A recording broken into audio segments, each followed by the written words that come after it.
But we have another caller, and this is a friend of the show. Always welcome here, Miss Stephanie Helms.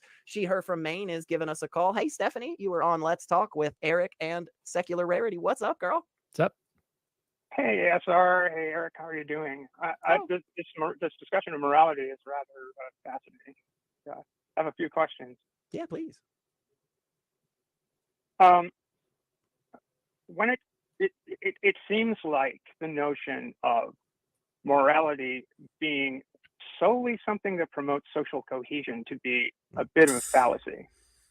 I can think of a certain Central European state in the second third of the 20th century that had tremendous social cohesion and yet perpetrated one of the more horrific moral crimes that humanity has ever witnessed.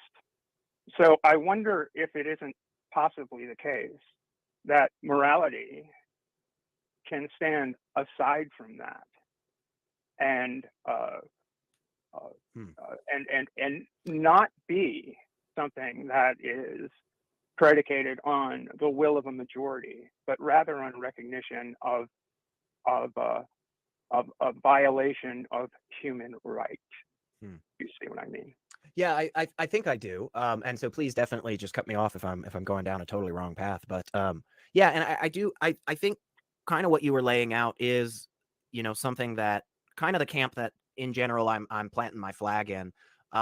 Because this topic is so deep and so nuanced, it's hard to, I think, have extremely strong convictions a lot of times. Like, again, broadly, I'm in the consequentialist camp, but it's not just the consequences that I care about. So I do kind of give still some airtime and some play to these non-religious, non-theistic, objective moral stances, right? So this idea that there could actually be a system of morality that's entirely outside of just our preferences and so forth, right? Like if everything in morality is all stance based, well then it kind of sounds like it's subjective. But could there possibly be some bullet points that aren't stance based? I think probably the best route to something like that, to getting something like that codified, is from a framework of an evolutionary psychological perspective. So this aspect that as life continued to diversify, as life came to be more and more complex, some living things realized that working by oneself is not the best way to do it, right? We can actually flourish greater by working with other people. Now, putting aside the question of whether or not it's good for life to flourish, we don't even need an answer to that to just, again, like Eric was saying, see the results. And the results are that social species. Yeah, please jump in. If I may interrupt, do you think that Lebensraum, for example, would be a greater good? What was the word you just said? Yeah, what was the thing you just said? Lebensraum. Yeah, I'm just not familiar with that. To the Google. Thrive. Say again, Forrest. I'm so sorry, I cut you off.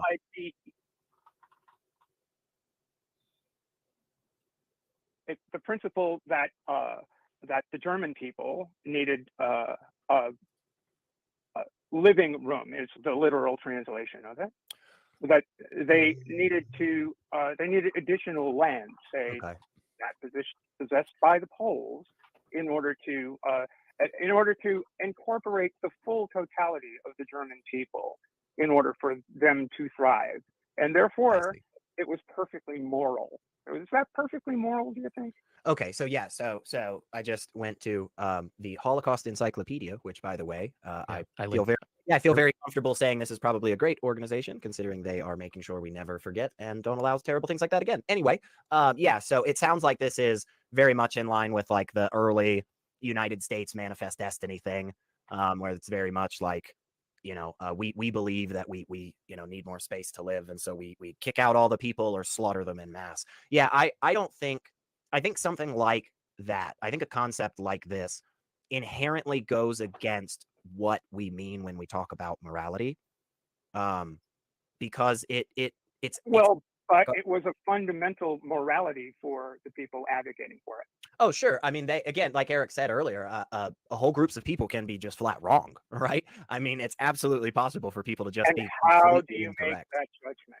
Yeah, so this is what I was saying is this concept, Lebensraum as well as Manifest Destiny, seems to me to instantly contradict itself, right? So this is kind of what I said at the opening, is that every system of morality I've ever come across, currently at least, possible there's one out there that doesn't, but everyone I've seen currently has this aspect of well-being as part of its system. It's just not consistently applied across the board. So to make the argument that something like Lebensraum or Manifest Destiny in the US is quote unquote moral in the eyes of the proponents, right? The way that they justify that is through the increase in their well-being, right?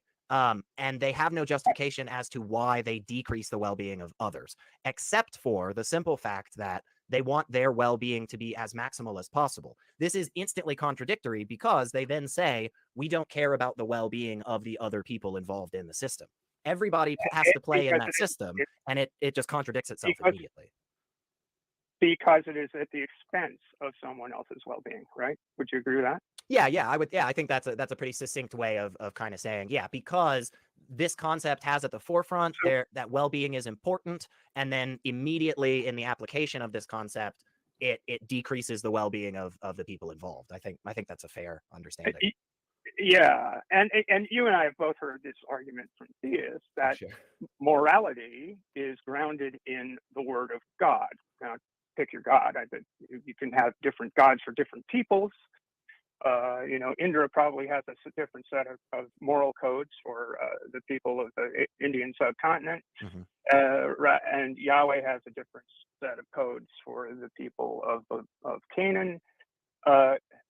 But we as atheists, it seems to me, have an obligation to discuss morality, come to a vision of it that suits us, and try to persuade others to do so. And reducing human suffering seems like a good place to start. That sort of thing. But at the end of the day, once we agree upon that, once we agree that morality is something that is beyond a question of majority opinion, it seems incumbent upon us to resist things, what's the right word?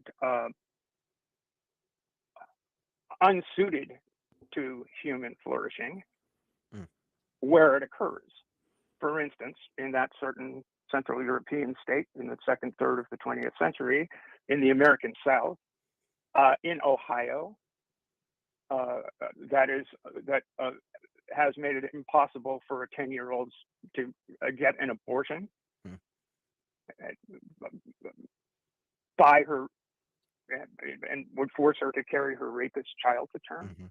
It seems to me that, and I've put this in the chat a couple of times, that quoting Dante Alighieri, the darkest places in hell, and you don't have to believe in hell, but the darkest places in humanity are reserved for those who maintain neutrality in times of moral crisis. And I think that we need to be aware of moral crises when they arise, because I can quote Dr. King, whose birthday we celebrate tomorrow, that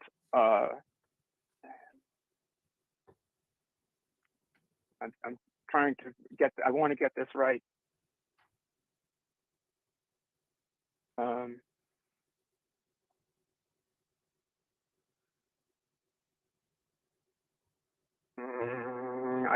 I had it just a moment ago. That's okay. I must make two honest confessions to you, my Christian and Jewish brothers. First, I must confess that over the past few years, I've been gravely disappointed with the white moderate. I've almost reached the regrettable conclusion that the Negro's great stumbling block in his stride toward freedom is not the white citizens counselor or the Ku Klux Klaner, but the white moderate, who is more devoted to order than to justice, who prefers a negative peace, which is the absence of tension, to a positive peace, which is the presence of justice, who constantly says, I agree with you in the goal you seek, but I cannot agree with your methods of direct action, who paternalistically believes he can set the timetable for another man's freedom, who lives by a mythical concept of time and who constantly advises the Negro to wait for a, quote, more convenient season. Shallow understanding from people of goodwill is more frustrating than absolute misunderstanding from people of ill will. Lukewarm acceptance is much more bewildering than outright rejection. That, to me, is a moral stance. Yeah. I've kind of been dominating this call. So, Eric, what are your thoughts on that, man? What are your thoughts on that quote and kind of everything else we've touched on? Yeah, I mean, Martin Luther King's insights are always very welcome to listen to. And yeah, sometimes the neutral position can be sometimes worse because you're not contributing to the problem, but you have an opportunity to stop it from becoming worse. And if you don't, then that does kind of make you part of the issue, where if you're not standing up for what's right or stopping, individuals from being hurt, then you share some responsibility in whatever the outcome will be. So yeah, I think it's really good insight. Jumping back to the Lebensraum topic you brought up, Stephanie. If you really look at it, any type of centric, any type of like race or national centric promotion at the cost of others, you can really think of it as like humanism, but reduced down in scope to a nation, or reduced out in scope to a race. And that's like a perversion of the whole idea of what humanism is the flourishing of mankind. You're reducing it down in scope to the flourishing of this particular group. And I have a cat here. It's a flourishing of a particular group at the expense of others sometimes. And we saw that, definitely in World War II. And it's almost like a perversion of what would be a much more fair system. You're basically saying not liberty and justice for all, liberty and justice for me and my favorite people. And it's, and it kind of ties into what, MLK was saying there. It was basically like, we see divisions and we see people segregated into political ideologies. Society segregates them by their skin colors in some cases. And it's like, if we section ourselves off and pit ourselves against each other, how can we possibly flourish? Because we're, especially now in the 21st century, mankind, we're a worldwide community now. Globalization has occurred. We have the internet. We have such a complex economy between nations. What happens across the world affects me, and what happens here affects them across the world. And if we don't break out of this mentality of we are a preferred group, or I only care about my particular nation, or I only care about my particular community, if we don't break out of that and start thinking more on a global scale, these harms are going to continue to perpetuate. We're going to continue to see wars. We're going to continue to see injustices. We can carry that out to care for the entire planet, for the entire Earth. Yeah, absolutely. We can carry that out to all of these things. But I think it's also important for all of us to remember that Martin Luther King was shot to death. Yeah. Yep. And there are forces that are adamantly opposed to this sort of moral considerations. It is important for people to recall that when he was killed, he was widely hated in this country. And it is very important to read the entirety of his letter from a Birmingham jail. Oh, yeah. And not just the I Have a Dream speech, because the I Have a Dream speech was a forward-looking call to what we could be as people. And the letter from a Birmingham jail was an indictment of who we are. And we always need to keep the contrast of those two things in mind. Yeah, unfortunately, I find myself, in these conversations sometimes frustrated, because too often we are in that forward-thinking sense. Too often we are in that, in a perfect world, this is how the things happen. And that's why I really, just to point back to Bree, our last caller, I really do appreciate that desire of some folks to say, hang on a second. It's great that you have kind of a roadmap for where you want us to go. The problem with your roadmap and all these awesome, sites you want us to visit on this 2-week vacation. See, the problem with your roadmap is we don't have a car. We don't have a functioning vehicle that can actually take us on this journey, So it's wonderful that we all sit around and we talk about where we want to be in 2 weeks' time. But if we don't know where we are now, we don't understand the problems that are affecting us currently. How the hell do we make any progress? I mean, how do we ever move forward? And I just think the answer is pretty simple. We don't. We clearly did, though. And we did because there was a call to the conscience of the nation. Yeah. We took an account of where we were. That call needs to be examined, and it needs to be answered when we see injustice. King also said the moral arc of history bends toward justice. I add to that, but you can't even have that moral arc if you don't continue to bend the bow. The arrows of justice will not fly unless the bow is strung, and that is what forms the moral arc of history. We have let go of the pressure to bend the bow in the right direction, to the point that we have a major American political party whose essential calls are for a vision quite similar to that of that Central European power in the middle of the 20th, in the second third of the 20th century, which I hasten to add, 1933 was 20 years before I was born. Only 20 years. Yeah. It's not within my living memory, but it is close enough for me to recall growing up with children whose uncles, aunts, fathers, grandfathers died because of a moral failing, not just of Germany, but of the entire world. Yeah. I really liked the point you were making about, the way I was taking it was kind of this, because that quote is so used. I hear it all the time about the arc of, human history bends towards justice and stuff. And I was really glad that you kind of added on top of that, just basically this concept of, it's not a passive thing. The reason we have made the progress we have currently is not because it just happens every time the sun sets and rises. Like there's just some code written into the fabric of existence that's like, all right, every 24 hours we got to get a little bit better, like release some slaves, or allow more people to vote in their democracy or whatever. Like that, it only comes about because there are individuals that are not accepting of the status quo, because there are folks that are not comfortable with where we are, and we constantly have to make sure that we keep that in our focus, that we are always saying, no matter where we are currently, good or bad, that we don't rest there and we don't get complacent. I think that complacency has definitely been something that we have seen in the last few years come back to bite us pretty hard.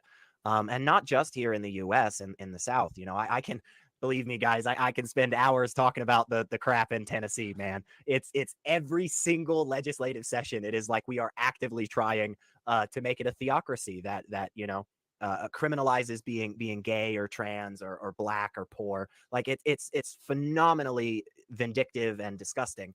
And again, it's just to say that aimed at dividing us. Absolutely. Yeah, absolutely. The poor against the black, the straight against the gay, the this against the that. It's a never ending pressure to define the other and to not see the siblinghood of mankind. Yeah, and again, it's very sad. It's very absolutely. Sad. I think Ronald Reagan. At my age, having seen tremendous progress over my lifetime, having actually witnessed with my own two eyes what segregation looks like, being the sibling of a woman who spent time as a Methodist white girl from the North, working in a black settlement house in Augusta, Georgia, whose husband was on the Edmund Pettus Bridge. We have to keep the pressure on, and we have to recognize that we are not without agency in making a better world, because it's been done for us in the past. And I hope that you all will continue to press and make it a better world in the future. Oh, yeah. That's about all I got to say. Thanks for the chat.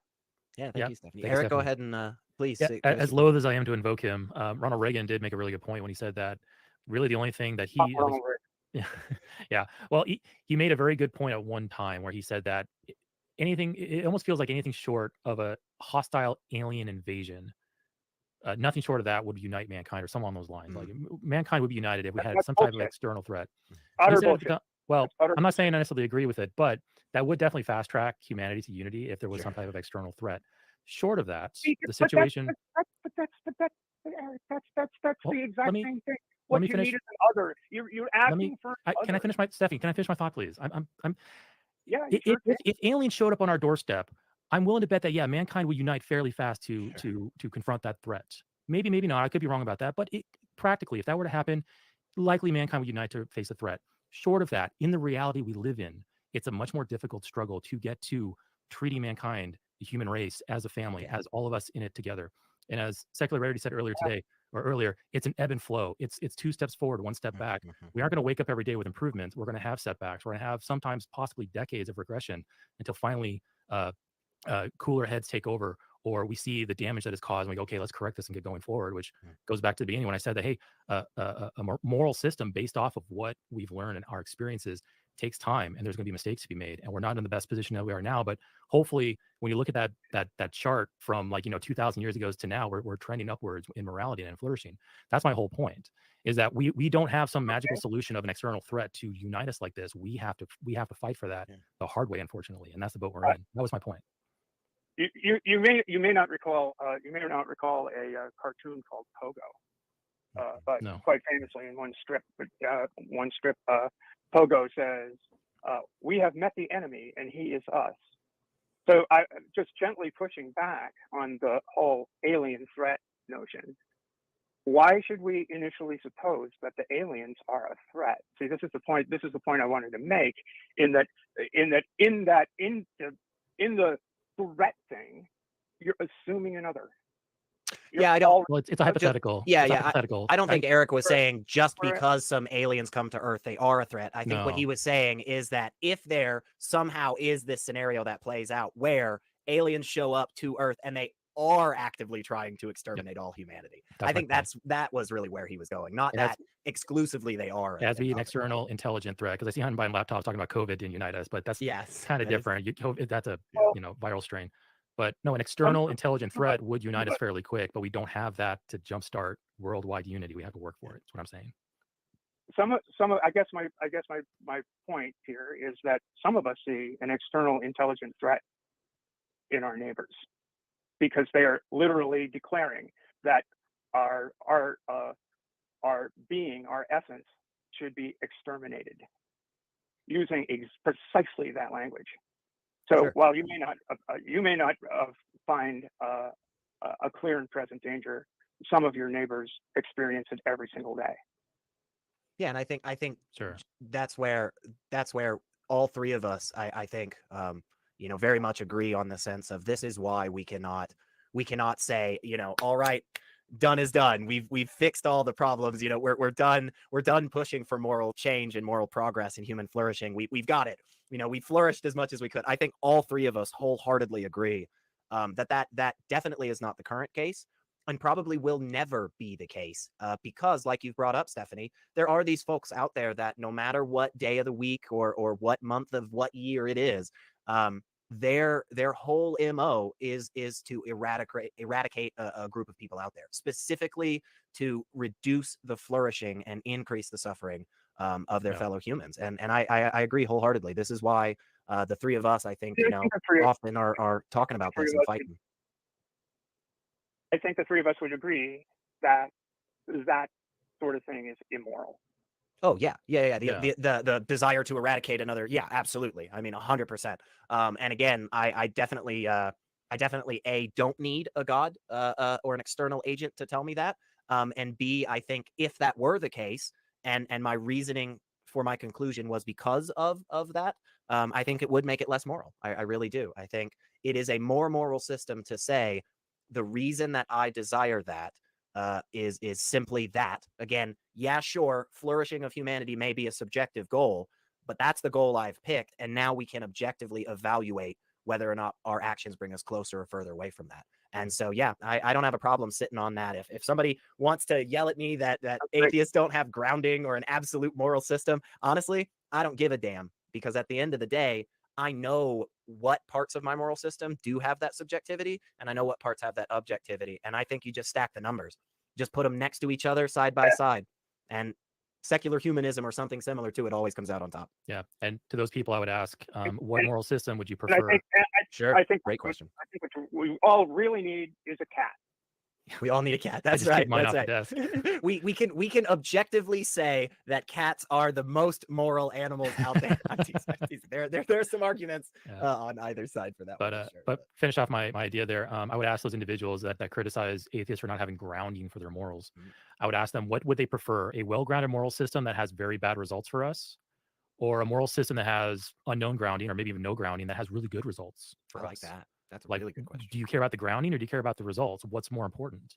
Yeah. And so, and there could be arguments both ways for whether a secular, non-theistic moral system is grounded or not. Mhm. And that's interesting conversation to have. But in the end, I care about what results we get out of it, and we can demonstrate that a moral system that's based on thought and consideration and logic and I would also argue, maximizing human flourishing is a vastly superior system than anything that could be grounded in a holy book or in divine decree. Yeah, and I would also add empathy. Sure. Oh yeah. I think that because Yeah. we're not automatons. Yeah. We're not gonna develop the program that's gonna you plug in the parameters and out comes morality. That's not the way it's gonna go. It's gonna, like, who is in fact flourishing? Is it as many people as possible, or is it just a select few? Or who are the people who are getting plugged into the stick? And I don't want to, I will have to give the words of Christ some consideration in that as much as you've done to the least of these, you've done to me. Mm. And I think that that's something that baby's bathwater and all of that stuff, but there's some wisdom there. Sure. Yeah, I don't think just because we throw out all the supernatural magic-y stuff doesn't mean we have to throw out that stuff that actually does lead towards more flourishing. And yeah, I think I can definitely pick things out of the Bible that are valuable in a vacuum. Like I can take anything, any person, any book. I can pick out the things I like about it or that individual, things maybe they've said, and separate it from the things that I don't like what they say, or things that the book says that I don't like. I can go in there. I mean, sometimes you're searching through a bog for a diamond, but you might find one and you might be able to walk away with something that's valuable. Yeah. We may come to find out this bog is not the best place to find diamonds if that's our goal. But what's your grounding for wanting to find diamonds, Eric? Is that absolute no? But my grounding is I don't want to work anymore. I want to do this all the time. Stephanie, thank you so much for calling in. We always love your point of view. We'll give you the last words if you have anything else you want to shout at us real quick. Oh, not really. Just take care of the cats, because they will save humanity somehow, or they'll eat them. That's right. They'll either save humanity or finally knock all our stuff off the edge of the earth since it's flat. But no, seriously, thank you so much, Stephanie. As always, we always love chatting with you, and I am going to kick you off now, very unceremoniously and rudely. Good night. Yeah, you too. All right, I'll hang up on you. Have a good night. No, you're done. Oh, wait, yeah, that's right. Yeah. That's right. I think is that copyrighted? It may be. If we owe money, take it from Wes. Jimmy might not appreciate